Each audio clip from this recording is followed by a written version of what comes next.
On rêve tous. Moi, j'ai poussé les rêves à la réalité, mais je me dis c'est plus que ça.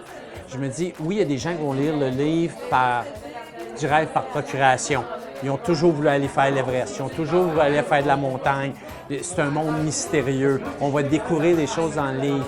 Mais je me suis dit, au-delà de ça, il y a beaucoup d'histoires humaines, de ce que j'ai vécu. Puis pour moi, la montagne, ça a été une école de vie. J'ai appris à surmonter des obstacles. Les gens vont peut-être apprendre comment j'ai réussi à atteindre des sommets. Je ne veux pas faire de morale à personne. Juste par mes histoires, les gens se retrouvent.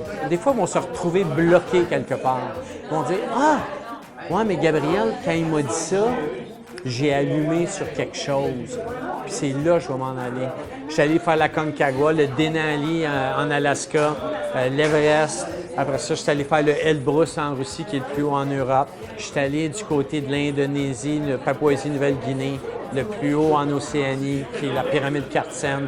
Je suis allé au Kilimanjaro, le plus haut en Afrique. La planète, c'est un terrain de jeu immense pour un grimpeur. Moi, présentement, je te dirais que dans ma carrière, ce que je vois, c'est aller explorer des terrains qui sont encore inconnus. Parce qu'il y a des choses qui n'ont jamais été faites, qui n'ont jamais été explorées. Puis on revient là, tout juste là, d'une première mondiale à essayer de grimper des sommets où il n'y a pas encore eu d'êtres humains qui sont allés mettre le pied. Je veux que les gens, à la fin du livre, se retrouvent avec quelque chose qui va leur servir.